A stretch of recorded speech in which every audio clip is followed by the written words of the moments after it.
Hey everyone, and welcome to Backseat Sports. I'm Josh, and that is Caleb. Well, this game this week did not go to plan. Not at all. Obviously, the Minnesota game was a tough one. Once again, I mean, we thought things might go our way with Minnesota struggling and not, missing some players and everything else, but that was not the case. And a lot to talk about this week, to say the least, heading into a game against Rutgers. But Caleb, first of all, how you doing? What's going on? I am torn apart. I'm a little bit beaten down after this week. Yeah, I would say so. Yet again, Minnesota comes in and ruins the fun, and Nebraska looks abysmal against a double-digit favorite again. We were favored by 10 points, and we just got kicked in the teeth. We never looked composed. It was anything but pretty, and it was super frustrating. I think it was more frustrating than the Illinois game. Which was tough to do because I was pretty upset after that game. And this one, at least it forewarned me when we threw the backwards pass that Wan'Dale had to dive onto. I'm like, oh, okay, so we're going to lose this game again. Buckle in. Here we go again. Yeah. And I think the team must have felt the same way. Everybody in the stadium. It was just, Frost, like, we completed this pass like 40 times in practice. 40 straight times. Yep. And then we did this. Yeah. It's just we keep shooting ourselves in the foot with the same mistakes. I think it's definitely insanity at this point. We're trying the same thing over and over and over again, and we're hoping for different results. And think that we can get different results. And I think I'm even victim of that in this week-to-week basis. But we see the same problems that plague us every week: bad passes, turnovers, just right. I mean, we were 10 plus point favorites, with Minnesota being down 33 players because of COVID. They hadn't played in 2 weeks. They had only practiced for like 4 or 5 days leading into the game. It was a home game for us, and we looked terrible. I mean, basically every facet of the game struggled, and we're now 6-18 against the spread in our last 24 home games. Don't bet on us. Run away, dude. It's not worth it. But I mean, basically everything went wrong when it came to like missing open guys, not blocking well. Defensively, we had a lot of issues. Of course, Cam Taylor and that so unfortunate targeting call, him getting kicked out in the second half. We're going to go through it all, of course. I mean, you want to start on the defensive side for Nebraska and talk about that first when it comes to like just this team as a whole. The first thing I want to bring up was I thought was at least interesting was we ran a few 4-3 sets with 4 down linemen, which is interesting because we haven't done that all season. And we did a set with Caleb Tanner and Garrett Nelson as our defensive ends on each side, running 4-3. This is the first time we've ran multiple defense this season. And that was something that I thought was at least interesting to add to the playbook this game, to say the least. Yeah, it was really weird. It put JoJo Domann out there in coverage. Obviously, he did well. He had that great rundown. Yeah, shout out Joman. Wow. Shout out Joman. Oh, my word. Yeah, Joman. Yeah, man. Yeah, which was obviously a really nice play. And it was definitely interesting. Obviously, we're trying to throw some stuff at Minnesota. It was just frustrating. They were getting everything that they wanted to on the ground against us. I'd say that the one bright spot was we had some pass deflections, which I hadn't seen before. Our linemen were getting the hands up in the air. Robinson did a good job of that. He swatted a couple passes. And a couple of key moments. So I'd say that's one improvement I saw. We had a tough time getting there to the quarterback, and we gave Tanner Morgan way too much time. He's not the best passer of all time, but I mean, if you give him 5 seconds, he'll find somebody that's open. And he can make some pretty crazy throws too. Yeah. I mean, overall, I just felt like when it came to the running game, it was just frustrating. It was death by like a bunch of small plays at the beginning, and then in the second half they started ripping off some big runs. I mean, we really lost the interior battle on the defensive line at the end of the day. I mean, what happened is literally what was happening. It felt like our linebackers were playing a bad game, but a lot of the time that was because our defensive linemen were losing the interior battle, literally getting pushed multiple yards back down the line, and like literally displacing our linebackers because of the battle up front. And like that happened multiple times, and a big reason for why they had that huge touchdown run at the end of the first half and in the second half as well. So like that was just incredibly frustrating and a big point of emphasis. And like, I mean, Caleb, talk about I mean, I zone think running that they were doing there. Oh yeah, my word. what Josh and I were seeing that was really frustrating is a couple of things. There was this one key play with Ibrahim where they sent out, like, I think it was either a tight end or a fullback to block, and they motioned him out, and then they cut him back, and our whole defensive line shift over to the right side. Well, that was on the 4th down run. Yeah, it was that 4th and 1 touchdown. And then he moves back over to the other side. Nobody recommunicates, and we didn't stacked. Reshift. Yeah, we're stacked up 5 guys on one side of this line, and they have numbers weak side. On the side where they have 4 guys, and we think we can get there in time when they have numbers on the other side of the field. Oh, it was frustrating, and it was just easy blocking. All Ibrahim had to do was follow that lead blocker, and he came out pretty much untouched. It was frustrating, things like that. Or they would send over one guy into motion, and maybe it's because of the multiple sets or whatever it was, all of our linebackers would really bite on those plays, and that just, again, it sent numbers to the other side, and Ibrahim just had some easy, he maybe had to make one man miss, and it was see you later. So it was a lot of frustrating just miscommunications on the defense that, if the leader calls out something right, they maybe don't bite on it, and they just looked like they didn't know what they were doing sometimes. It was frustrating. Yeah, I mean, they had so much success on these zone blocking schemes, these basically counter plays on zone blocking. Our safeties were getting lost because they were following the blocking instead of following the ball, and it caught us so bad. We got had so bad multiple times because of that play. I mean, we literally saw it look like Markel Dismuke got completely lost on one of them. Deontay Williams got completely lost on a different one of them, and it was killing us the whole way down. It just looked lost, whether that was preparation, a lack of preparation, or just a lack of football awareness from those players. It was one of the two, and maybe a combination of both. And every it was cutback, not pretty. Every cutback was 20+ yards. Yeah, and it worked to perfection for Minnesota in that game as a whole. We can talk about that targeting call. It really did change the game. I mean, we were about to have a stop, force a field goal, and be up by 1 point heading into halftime, basically, and with a chance to get the ball back right then to maybe even get a field goal. Maybe you have a chance to score more points than that. But then instead we get the targeting call. It kicks Cam out of the rest of the game. It's a 4-point swing because it puts him in position to score a touchdown. And we get the ball back with only 50 seconds left or a minute left instead of 2 minutes left in the half. So overall, a massive swing in the game and just a big momentum loss for us with Cam Taylor, obviously, a game-changing player. And that was beyond disappointing. Yeah, our only player to make a Big Ten team.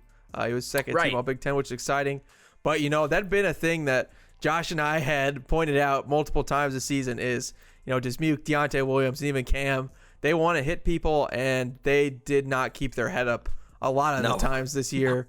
So it was only a matter of time before that happened. It was definitely unfortunate, and it was a pretty good hit. If Tanner Morgan, doesn't dip down, but still, according to the rule, I mean, he launched at him. It sucks. I get it. He was chomping at the bit. You get a free shot on their quarterback like that. I definitely understand why that'd be. That's very tempting to just to blow him up like that. But that's like some Chewbacca on Endor trap right there, man. Come on, hold it together, I saw dude. that delicious steak of just destroying. And then you end up in the net, man. Yeah, exactly. And then you're in the net. It's tough. It is tough because especially because Cam was our best player. He has been probably this whole year, just on any side of the football. So it's big tough. They ended up with over 200 yards rushing, and it was just a frustrating game as a whole with some of the big runs they ripped off. In the end of the game, I don't really understand some of the calls we were making. They're going to keep running the ball here, and we were literally playing, we're basically playing like a modified 4-3, a 3-4, with one D end up at the line of scrimmage. Literally, it was just so frustrating that we were just getting smoked and not stacking the box. Our safeties were, 12 yards off the line of scrimmage. When they're just going to run the clock out with 5 minutes left. 2 minutes left. They're going to burn clock. What?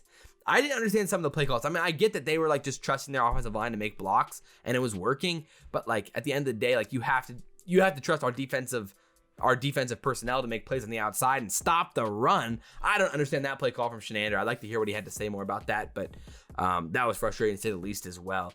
I mean, on the offensive side, thoughts on just the struggle overall. I mean, again, Adrian, he had his ups and downs in this game. There was a few moments where he looked really, really good, but there was a lot of moments where he didn't. And he missed some guys where if he hits those 3 or 4 throws, this game could have been completely different, even with the mistakes that were made in the game. Obviously, there was a really unfortunate Luke McCaffrey situation where he came in for a few plays because of Adrian's shoulder, and the tipped ball was picked, and that was extremely frustrating. And so, overall, thoughts on this offense? Yeah, that Luke McCaffrey throw, it was kind of confusing just to begin with because you bring in Luke. He hasn't played a game. Adrian hasn't thrown a ball downfield. And then we put in Luke, and he just throws 2 balls downfield. Don't get him warmed up at all. I didn't like that play call. But then secondly, especially because, I think he's our best runner on the field, maybe besides Wan'Dale. So that's kind of frustrating. And then, that pick, it was just a miscommunication between him and Allen. The ball wasn't that low. Luke was trying to throw it in the more open space in between the 2 linebackers. And I'd imagine he was thinking, or he was hoping that Allen would adjust and find that space as well. But, I mean, it could have been like a little bit, I'm sure it was a little bit farther right than he wanted it to be. He was probably trying to throw to the back shoulder, but either way, just a really unfortunate bounce. But and then it gets tipped up. Yeah. Overall, even with that mistake there, we could have, we had so many chances in this game, and with Adrian, how he played, I mean, there was moments again where he ran the ball very, very well. We saw some of that burst again that we were talking about, where we saw it one play last week on the 3rd and 1, and this week we saw it once or twice again. It's just so weird how you only see it once or twice a game from him with the burst, and you're like, oh my word, there it is, there's the speed, and then it doesn't really come out on other plays. It's just a weird situation. It takes him a while to get that head of steam going, but I don't know. Thoughts on Adrian, how he played? I mean, if you take away all of the 5 yards or less throws, the completion percentage just has to be bad. If you're looking at only the passes, past 5 yards downfield. Yeah, I mean, his percentage is well below 50%. And it was just, there was a couple throws that were downfield, and you're like, oh, that's a really good pass. That's really on target. We do the tight end little run fake in the end zone. It was a perfect ball thrown by him. Also, we've tried that play, I think, multiple times this year. It hasn't worked. That's the first time it worked. And then funny enough, Minnesota runs the exact same play. Tight end gets open, touchdown. Yeah, at the end of the half? Yeah, at the end of the half. So I thought that was pretty humorous that they just did the exact same thing on us. But it's he has a couple where you're like, oh, that's a really nice ball. And then, that fade route to the end zone that was just, 5 yards out of bounds. I think the worst one was the Wan'Dale route on that 3rd and 10 where Wan'Dale's open and he throws, and Austin Allen's open. Out of bounds. And it's nowhere near either of them. Yeah, that was bad. And that was bad. That was definitely I think his worst. Or throw that of the little day. skip hop sidearm throw that he threw on was that 2nd down? Yeah, where he just threw it. Yeah, we just threw it at the low one of tight end's feet. Yeah, on the flats. And it's just you actually had a pocket there. All you gotta do is take a step and just throw into it. I know there was a few plays where Adrian set his feet and he zipped the ball. He stepped into the throw and zipped it in there. You're like, oh my word, there it is. Yeah. But it's the inconsistency makes he's a junior. Come on, man, it's your 3rd year starting. Yeah, and you're making legitimate still sophomore or still freshman mistakes out there. It's just I'm not seeing the improvement that we should be seeing at this point. I agree. I mean, I think everyone would probably say the same thing. I think we all were hoping that Adrian would be farther along at this point, and there's still mistakes happening like that. I think the last frustrating thing is his lack of a pocket awareness is really bad. I mean, that's why he fumbles the ball the way he does. The guys aren't coming off the blind side, and should he have more protection time on some of those? Of course. But also this is in your line of view. You're a quarterback. You should all you have to do is fumble. You're talking about the fumble in the pocket, right? Where he was trying to basically try to throw the ball as the DN came around the backside. Yeah. And knocked it out. Yeah, and it's just just step up, or just see that he's see he's coming to tuck it. I know it sucks, but. Right. And again, I get that a lot of people don't want to blame Adrian there. And again, it's not all on Adrian, of course. But at the same time, it's a quarterback's responsibility to take care of the ball in the pocket, have that pocket awareness. And that's coming from his right side, where he should be able to see that, at least in his peripheral vision, at the least. And have a little bit. I mean, he did move a little bit forward, but where's the urgency to like protect the ball? You know, he's trying to still throw this thing when he knows there's a guy behind him. I mean, that's where I lose a little bit of my confidence in Adrian that he can actually protect this ball in the long term. And we saw that happen at the end of the game. Again, that was not his fault because Matt Farniok missed a bad block against Illinois. Yep. But like overall, just really, or was that against Purdue? Was that Illinois or Purdue? I can't even remember now. But it happens like every game. So yeah. At the end of the day, there's a lot going on there, but like just really frustrating, and that's just where my confidence kind of lacks with Adrian. I mean, basically only 5 wide receivers caught the ball except for Wan'Dale.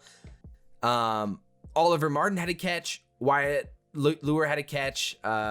Cade Warner had one. Xavier had one. So we had 5, or Wyatt had 2, but so we had 5 receptions by wide receivers outside of Wan'Dale, who most of his came from while he was running routes from the running back position. Yeah, dump off. It's just really frustrating, man. Like, we have no passing game at all. It's just nothing. That's not a dump off except for a few plays on rollouts, but we're never going to win if we can't have a passing game where we pass like we're currently passing. And we can't secure the ball. Right, both ways. It's worst case scenario on both sides right now. And the offense is still really frustrating. And then now we're going to talk more about Jaime, but he opted out for the next game. So we got a lot to consider heading into this Rutgers game. But other offensive things, I mean, overall running the ball, I mean, Wan'Dale still had some nice plays as a whole, and I was pretty excited about that. I mean, Diedrich looked pretty good as well, having him back getting some more carries. He ended up with 12 carries on the day. I mean, running the ball, I still like where we're headed there, but there can definitely still be improvement with how we block. There were some blocking schemes on the running game that I was actually really happy about. Yeah, there was a couple times that, Farniok made a nice block at the second level. Dude. It's never like they play a completely terrible game the whole time now, or it's just inconsistency. It's just inconsistent, missing a guy. Snapping didn't seem to be a problem in this game, which was good to see. I mean, thumbs up to that too. It was, I want our lead runner to not be our quarterback. I think that's going to be really important if we're going to, those rushing yards look nice, but if those are supposed to be passing plays, when we're getting scrambles for, 5, 6, 7 yards, that's hurting your offense in the long run because, you're not keeping them honest. They're going to be ready, more and more ready for those draws. They're going to stack the box. Their guys, again, come up shorter and shorter on the field, which just seems to be what happens every game. The defense, they start off by respecting us, and then they just shrink in as we continue to play because there is no way that we keep them honest because we cannot throw the ball. It's not an ideal situation. I mean, it's a really tough loss for Frost and the squad. I mean, it basically completely deflated the Nebraska fan base. If you win that game, heading into a Rutgers game where you have a pretty good chance to make a bowl game now, even if we beat Rutgers, we still have a waning chance at a bowl. But if you beat Minnesota and beat Rutgers, you're in a bowl game. And for us to lose that opportunity and lose to a team like Minnesota with missing that many players, it was a devastating loss, man. Just truly a devastating loss. And a pretty big smear on Frost's resume that has quite a few smears. Yeah, at this point, there's sadly a lot of questions now being asked for Josh and I. I mean, we've seen him consistently just outcoached in different areas. I mean, Lovie Smith beat the brakes off of our team. And then he got fired. And he got fired this year. I mean, just beat the brakes off of Nebraska. A game, this is with Illinois and this Minnesota team. These were two inexcusable. There is no way that you should lose this. Again, that's why we were such heavy favorites. It's like, I mean, we're a bad team and we were over 10-point favorites. Yeah, and we were even that means something. And we were almost 3 touchdown favorites against Illinois. That's how bad they were. And we again, we're middle of the pack team at this point. And we can't figure it out. Our offense can't get going, and we continue to do these same things over and over, and there hasn't been any fixes. There hasn't been any fixes to the turnovers. Yeah, that's what's frustrating. There hasn't been any fixes to the passing game. Josh and I have said it this whole year that it's been bad, and they haven't been able to fix it. And the quarterbacks really haven't shown improvement. There's just a lot of things. There is some major red Special flags. teams has been Yeah. I mean, better than last year, but that's not hard to do. No, I mean, again, good on Culp. I mean, that feels. Culp's been great. I mean, again, and the freshman punter, that's a tough situation because he was out. But again, like the blocking on it hasn't been fantastic, and just things that we should clean up. We're Nebraska. We have extremely better recruiting classes than these people, and a lot of resources, and a lot more resources, money, facilities, effort, time, fans, like it just everything that we have. Just the equity that our team holds compared to these other teams is ridiculous. And so people say the standard is unreasonably high, but like not for Illinois and not for that Minnesota team that had so many people out and hadn't played in 2 weeks. I feel like that's a pretty reasonable standard. You know, like come on. They were going on 3 weeks out playing. They only had 5 days to practice on us. They barely got to put on pads, and we get outworked, out hustled, out coached, like. Yeah, it's tough. What on earth? Tough. Like, I mean, again, we caught some unfortunate breaks, especially on the defensive side with Cam Taylor, and then Reimer got hurt in the game as well, so that was really unfortunate. But I mean, overall, we're gonna talk a lot more in the next few weeks. I'd imagine, depending on if we have a bowl game or not, but a lot more in the next few weeks about the state of Nebraska football and what needs to happen in the second half. Of course, there was the recruiting situation, and for us to even be in the top 25 recruiting classes with what happened this season and without players being able to visit is pretty impressive, I think, overall. But at the end of the day, there's a lot more that we could talk about coaching staffs and what could happen next year. But I think we can save that for an upcoming video and talk a lot more about that after the Rutgers game. But let's talk about Rutgers. All right, Caleb, what are your thoughts on this game? I mean, we're 6.5-point favorites. Joy. It opened up at 5, right? And we've seen what happens when we're favorites this year. But it opened up at 5. It's gone to 6.5. So the money's on us apparently. And a 54-point over/under. Where are you at with this game so far? Greg Schiano's first season back at Rutgers. What are your thoughts? Well, I mean, it's Rutgers. They're starting. Vedral may or may not be out. We're not sure yet. He kind of got nicked up in the last game. That's the biggest thing.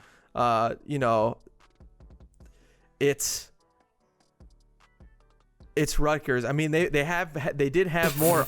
They had more defensive play. Good breakdown. Yeah, the Rutgers. What does there say? Sorry, I'm scrolling in the notes here.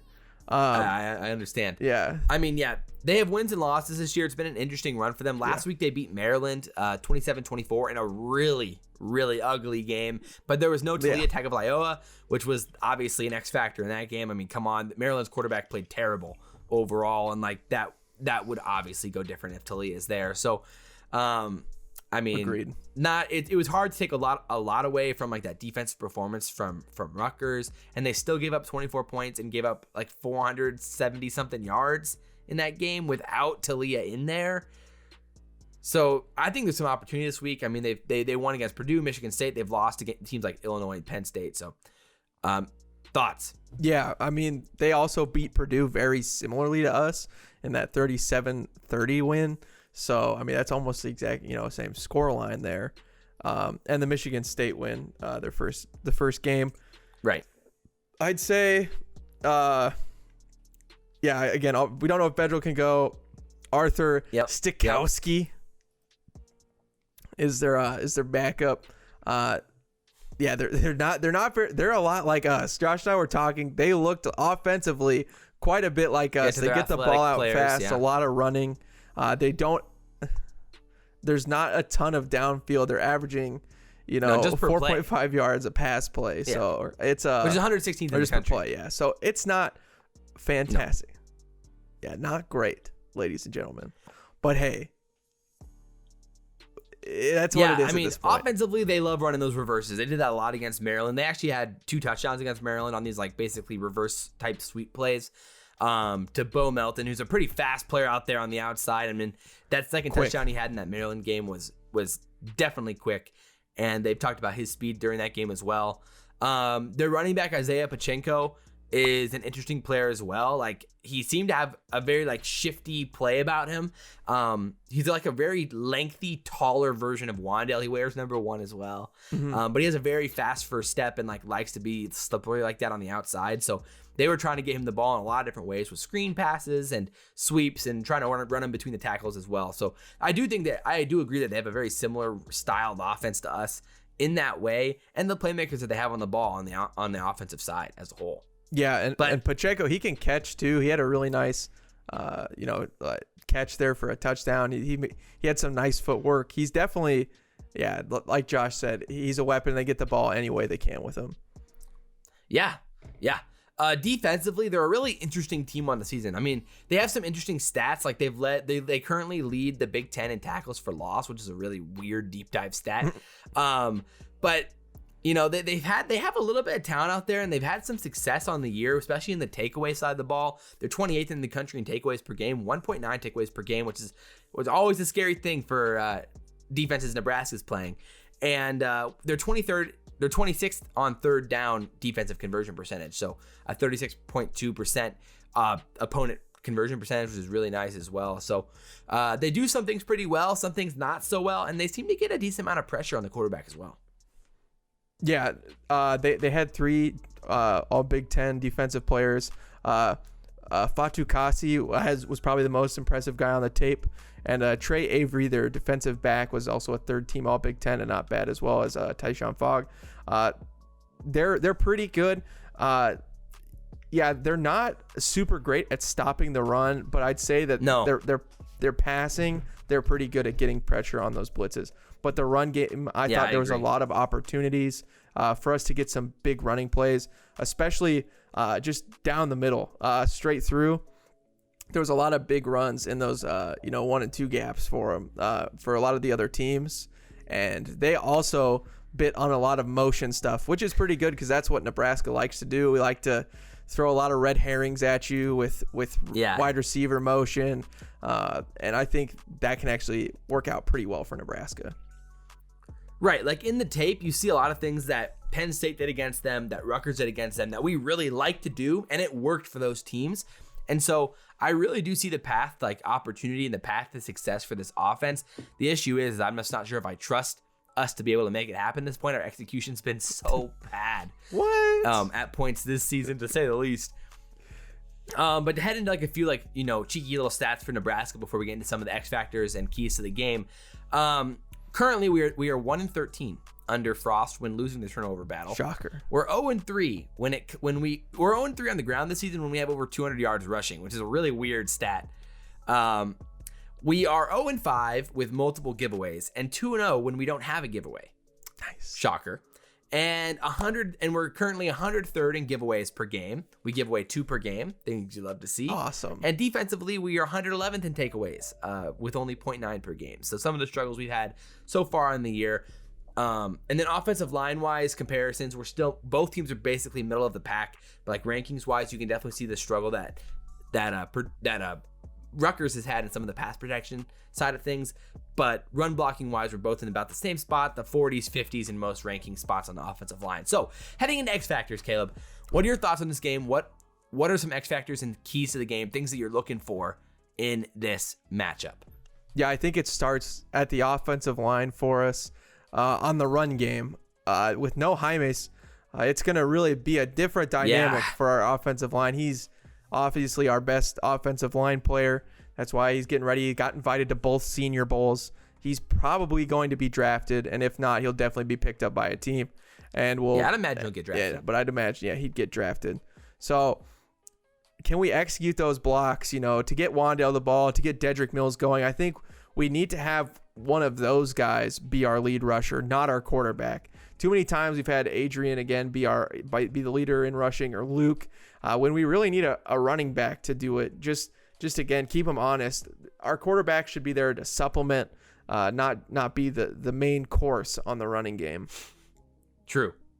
Yeah, I agree. I mean, like similarly, like on the offensive side, I'm gonna be really interested to see how we get the ball out quick in this game. Again, in the games where we've had success, it's finding our playmakers on the outside in quick rhythm, getting them in rhythm quickly, effectively getting the ball Adrian accurately, gets those screens completed to the outside. We dump off those balls to Wan'Dale.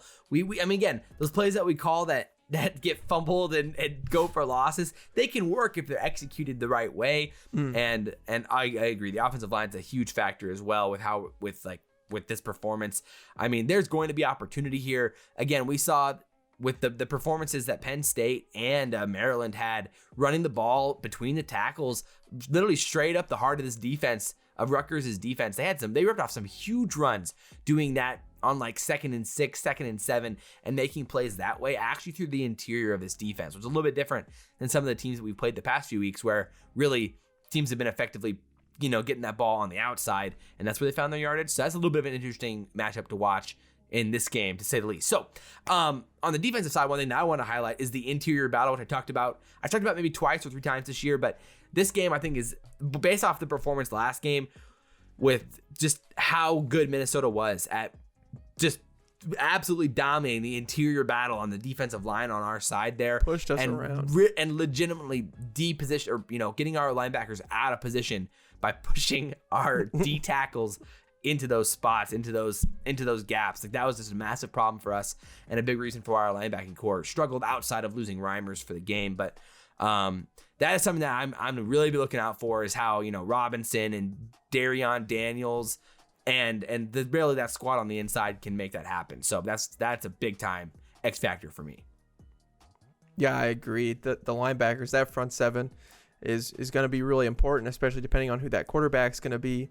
And again, their running backs pretty decent for them, so yeah, it's going to be interesting.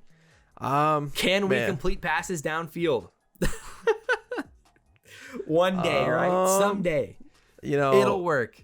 Maybe. I don't think so. It's at this point, I mean, we've talked about needing to do it. I think we've tried. I think the coaching staff has tried, and they just can't. It seems that they are. It's clearly they're inept at completing passes downfield. I think they must have tried everything, right? I hope they would have exhausted all options, because maybe they've said that they needed it, and it's obvious that they need it, but they couldn't do it. For me, it's those turnovers. But just like you said, 111th in the country. That is what Frost and Shenander hang their hat on. Is they said that we are a bend don't break defense, and that we like to cause turnovers, and that's how we win games. And we can't cause turnovers. It's really reminiscent of last year, where we started off the year where we caused turnovers, created some havoc, and then it just went away. And then Minnesota exposed our defense. Yeah, and it was just, where'd it go? Where's those turnovers at that we had? Where was the exciting defense that we had? It disappeared on us. We started to play disciplined football teams, and we haven't been able to hang. It's very frustrating, and they are getting just pushed around as a coaching staff. They're getting absolutely pushed around by the play calls that the other coaches have had on them, and they've looked anything but good at coaching, honestly, this whole year. Nice. Yeah. Nice. Yeah, I mean, at the end of the day, I think one other thing to mention is Rutgers kicker. I mean, what a legend. But yes. Dude, Valentino, this is destined for him to play against us. But yeah, he's inconsistent, really, with how he's been kicking this season. And so I think there's some opportunity there if we can the bend don't break mentality with forcing field goals inside and just preventing those touchdowns, really, at the end of the day.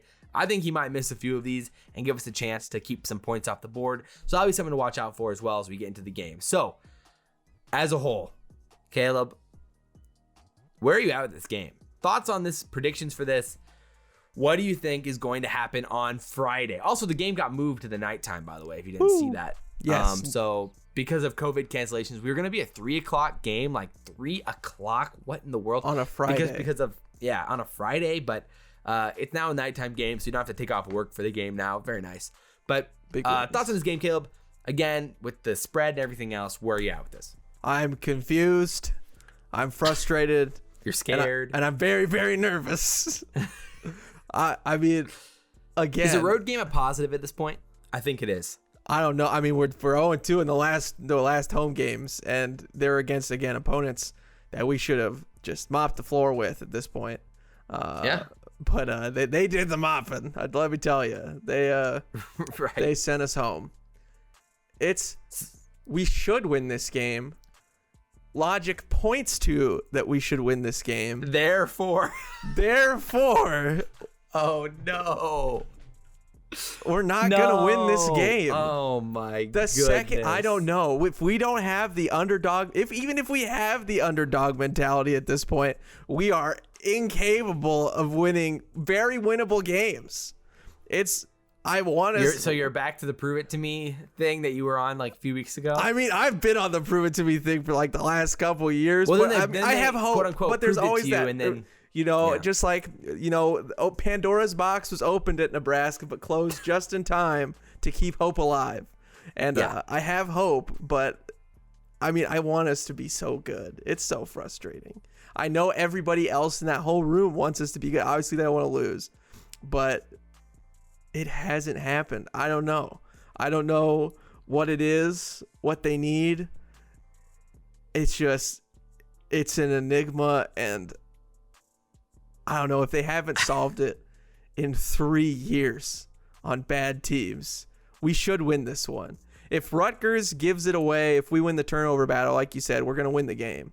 But yeah, I don't know that that's going to happen. I think they can get pressure to the quarterback. I think especially without Jaimes, Yeah, again. Can Turner Kosserin play? How well can he play?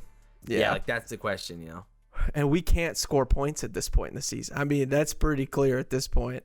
It doesn't matter. Good defense, bad defense. I mean, we saw those flashes of good drives though against Minnesota, and we just shot ourselves in the foot. I mean, obviously that one holding call on that touchdown was terrible, but and then we missed a field goal, and it's just pain. Pain and suffering. Just shoot ourselves in the foot.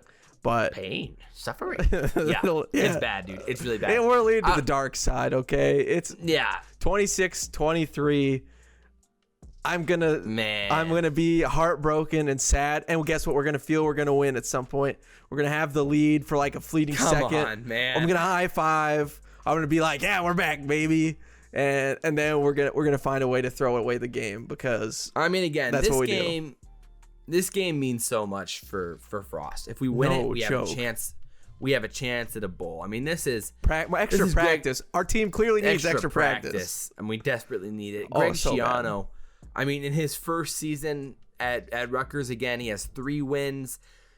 Frost is really looking to get that to make that happen. And with Greg Schiano, you don't want to have Greg Schiano having the turnaround that Rutgers has had, or better in this first year than Frost has had in his third. Like, there's just a lot of things here. You want to go into the offseason with a little bit of momentum, heading into this year, a little bit of positive energy with the recruiting starting for the 2022 class and so much more with all of that. And hopefully COVID stopping so we can get fans back and the momentum and everything else. There's just so much on the line for this game. Like, even though on paper it's such a meaningless game, records wise, but it could mean a bowl and so much more. But we're on the road. I legitimately feel more comfortable with us on the road at this point. For some reason this year, with how COVID's played out in the Big Ten, road teams seem to have more energy, a little bit more to play for, like a little bit extra something. And that's mattered. And I at this point, I feel more comfortable with us there. So agreed. Even though I was backstabbed by Nebraska, just like in the heart. It was terrible. It was so bad. By Nebraska last week after picking them to win against Minnesota. I'm going to go back to the well, and it's like coming back to the X. I want to. I'm going to go back to the well and take us to win this game, 27-21. Again, I don't feel comfortable picking us to score over 30 at this point with how this offense is played. I think our defense might be able to have some success finding a turnover or two, but I would expect us to give the ball away as well. I don't expect this to be a clean game. Both of these teams struggle with penalties. This could be very reminiscent of Purdue when it came to how many penalties were in this game. It was such an ugly game against Purdue and could very well be an ugly game against Rutgers, especially with how ugly this game was last week against Maryland with how this team plays. So, again, like Caleb said, on paper, we match up well in this game. We should win this game. We're favored for a reason in this game on the road. It makes sense that we should win, and I'm going to follow the numbers this time. Frost struggles to win back-to-back games. Now that's out of the way, so we can win. Now that we lost, we can win, and we're going to win this one. I'm feeling pretty confident about it. 27-21, Nebraska wins it, baby. It's happening. So I hope you guys enjoyed this video. Drop all your comments down below. Of course, all your thoughts, all of your distaste, and all your thoughts on Frost and his future. I mean, I think Caleb and I both agree. We're going to talk a lot more about this in the upcoming few weeks, but he's going to get another season. No matter what you think or we think, he's going to have another year. For sure. And to at least prove himself and see what he can do with his team, and hopefully more to come if things go the right way. So we're very excited to watch this Husker game on Friday, and hope you guys are as well. And we hope that you enjoyed the video. If you guys did, like, comment, subscribe, share the video if you guys really enjoy it. But as always, guys, I'm Josh. That's Caleb. This has been Backseat Sports, and guys, we will see you next time. Go Big Red. We out.